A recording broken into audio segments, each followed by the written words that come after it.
Did you know that the only issuance of the Certificate of Incorporation from the ROC is not enough to start a business in private limited company?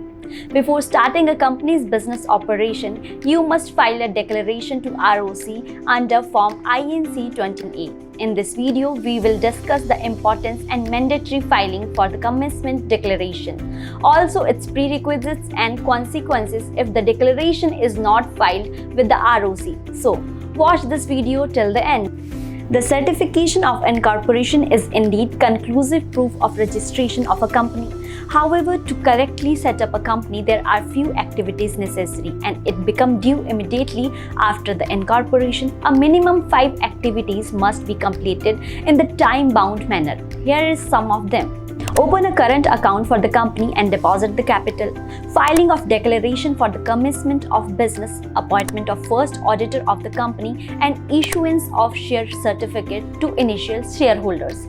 Stamp duty payment. In the description, we have provided the link of our web page dealing with the respective activities and the explainer video as well.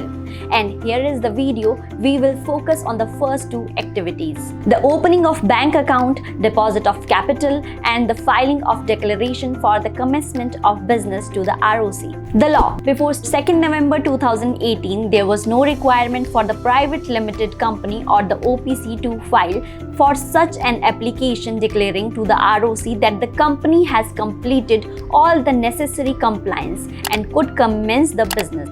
However, by way of the notification, the MCA made the filing of declaration for the commencement of business application for private limited companies as well as OPCs. The declaration is to be filed by the authorized director of the company with the register of company within 180 days from the date on which the certificate of incorporation is issued to the company. The business commencement declaration must be filed online in the prescribed Form INC-20A with the government filing fee. Also, please note that the company cannot commence its business operation without filing the declaration to commence the business and become entitled. Prerequisites. Some prerequisites required are: there are twofold purpose behind filing a declaration for the business commencement. The first is to ensure that the company has filed detail of registered office either at the time of incorporation or within 60 days. The second purpose is to ensure that the entire subscribed capital of the company as per MOA has been deposited in its bank account. Now, having understood the reason and the purpose of filing the declaration for the commencement of business is prescribed from INC-20A, let's note down what must be completed. First, proceed with the filing. Ensure that the company has filed details of registered office at the time of incorporation, that the company has opened a bank account in the name, and that all subscribers of MOA has paid their capital in full.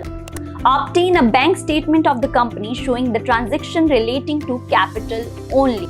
Due date and late filing. The goal of filing the INC-20A is to prevent dummy and bogus companies. The declaration should be filed immediately. How to file declaration for the business commencement? As discussed earlier, the INC-20A form filing is an online form which is submitted to the MCA with the digital certification by any one director and further attested by the practicing professional. The necessary attachment to the Form 20A is the proof that the subscriber to the MOA have deposited to the subscribed capital in the full in accordance with the subscription to the MOA. The duly signed e-form is then uploaded to the MCA portal with the prescribed fee as per capital of the company have to be paid. After filing the INC, the receipt would get generated. Next, approval. The Form INC-20A is filed with the certification of the professional. Hence, it is the responsibility of such a professional to ensure that the declaration and the document attached to the form are correct and authentic. The Form INC-20A is only filed with the requisite fee. The same gets auto-approved by the ROC under the straight-to-process method.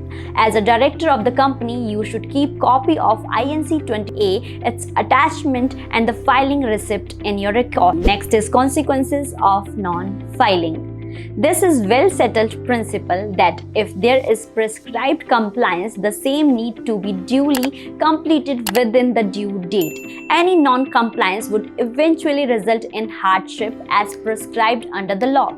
There are 3 penal consequences prescribed for non-filing INC-20A. The defaulting company has to pay the penalty of rupees 50,000 for the failure to comply with the prescribed rules. Second, that every officer of the company, that generally includes its director, secretary, CFO and manager, would have to pay the penalty of rupees 1,000 for each day of default. However, the maximum penalty for every officer to be paid for non-compliance is capped at rupees 1 lakh. The maximum time allowed to file the INC-21A is 180 days from the date of incorporation. Now you know all about the declaration of commencement of the business. For more information or assistance, call Setindiabiz today.